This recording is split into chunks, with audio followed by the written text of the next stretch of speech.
तो देखिए हम शुरू करते हैं। एलसीएम एलसीएम का फुल फॉर्म होता है, मैं लिख रहा हूँ, देखिए। एल से लोएस्ट, सी से कॉमन और एम से मल्टीपल।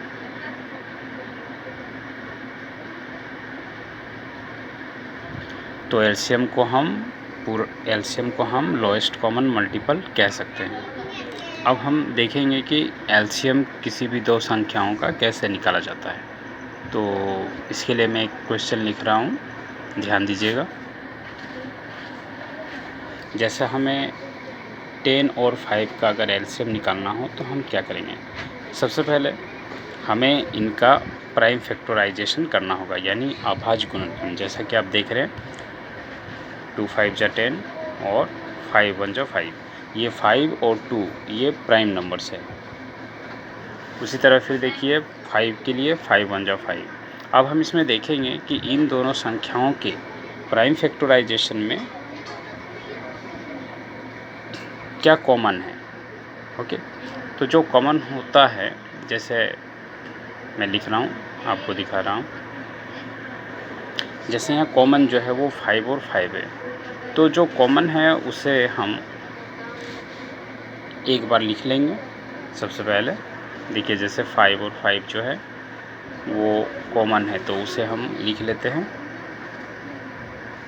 और उसके बाद जो कॉमन नहीं है उसे भी हमें लिखना पड़ता है। जैसे 2 जो है वो कॉमन नहीं है, तो हमने उसे भी लिख लिया और उसके बाद उसे हम मल्टीप्लाई कर देते हैं, तो हमारा 10 आता है। तो इन दो संख्याओं में देखिए 10 जो है वही क्या है, इनका एलसीएम है। चलिए अब दूसरा क्वेश्चन लेते हैं और इसमें देखते हैं हमें 20 और 30 का एलसीएम निकालना है। तो सबसे पहले हम 20 का प्राइम फैक्टराइजेशन करते हैं।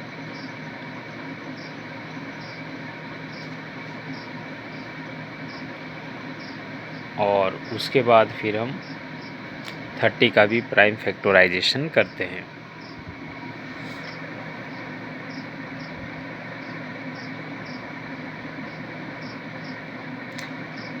अब आप देख सकते हैं कि 20 को हम 2 × 2 × 5 लिख सकते हैं, और उसी तरह 30 को भी 2 × 3 × 5 लिखा जा सकता है। अब इसमें देखिए कि कॉमन क्या है।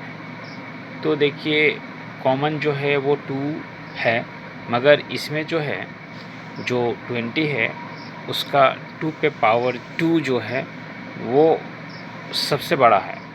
ओके, और एक्स्ट्रा जो है उसके बाद 5 है, और इसमें 2 जो है उसका पावर 1 है, और 3 और 5 जो है ये है। अब इसमें क्या है कि 2 पे स्क्वायर जो है वो सबसे बड़ा है, जिसके कारण हम 2 को पहले लिख लेंगे एलसीएम लिखते समय। 2 पे स्क्वायर जो है उसे हम लिख लेंगे, और बाकी जो 5 है वो भी हम लिख लेंगे, क्योंकि वो भी हमारा मैच हो रहा है,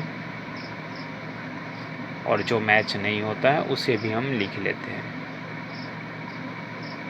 तो इस तरह से हमने जो मैच हुआ उसे भी लिखा, और जो मैच नहीं होता है उसे भी लिखते हैं, और उसके बाद उसे हम मल्टीप्लाई कर देते हैं। जैसा कि 2 का स्क्वायर 4, 5 × 3 = 15, और फिर ये हो जाता है 60। तो 20 और 30 का एलसीएम 60। चलिए अब हम तीसरे यानी सी नंबर के क्वेश्चन पर आते हैं। इसमें हमें 15 और 75 का एलसीएम निकालना है। तो बिल्कुल वैसा ही सबसे पहले हम 15 का प्राइम फैक्टराइजेशन करेंगे। 3 5 जा 15, 5 1 जा 5। उसके बाद 75 का भी प्राइम फैक्टराइजेशन करेंगे। 5 15 जा 75 एंड 5 3 जा 15। अब देखिए इसमें भी हम बिल्कुल 15 इक्वल टू 3 इंटू 5 इंटू 1 को लिख लेते हैं और उसके बाद 75 को भी हम 3 इंटू 5 इंटू 5 लिख लेंगे।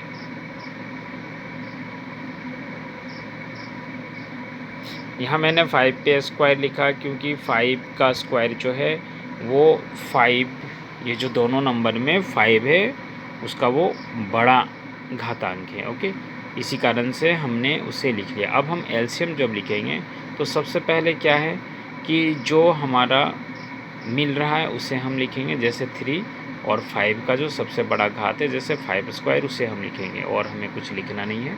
और उसके बाद हम इन दोनों को मल्टीप्लाई कर देंगे। तो जैसा कि वो 5 का स्क्वायर 25 और 3, तो मल्टीप्लाई करने से 75 होता है। इस तरह से 75 जो है उसका एलसीएम हुआ। अब हम आते हैं डी नंबर के क्वेश्चन में। इसमें हमें 81 और 40 का एलसीएम निकालना है। तो सबसे पहले फिर हम इसका प्राइम फैक्टराइजेशन करते हैं। अगर हम 3 से लगाते हैं तो 27, और फिर 3 से लगाते हैं तो 9, और फिर 3 से लगाते हैं तो 3। इस तरह से हमें 81 का प्राइम फैक्टराइजेशन मिल जाता है। फिर हम 40 का प्राइम फैक्टराइजेशन करते हैं 2 से 20 टाइम्स, 2 से 10 टाइम्स एंड 2 से 5 टाइम्स, और 5 1 जा 5। उसके बाद हम बिल्कुल इसी तरह सजाएंगे।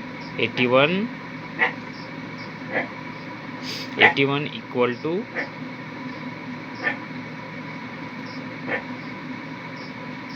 3 into 3 into 3 into 3 4 times, and 40 equal to 2 into 2 into 2 into 5। अब देखेंगे कि हमें इसमें कॉमन क्या मिल रहा। तो हमें कॉमन इसमें कुछ भी नहीं मिल रहा है। ओके, तो हम क्या करेंगे, इन सभी को हमें लिखना होगा। हम इन सभी को लिखेंगे।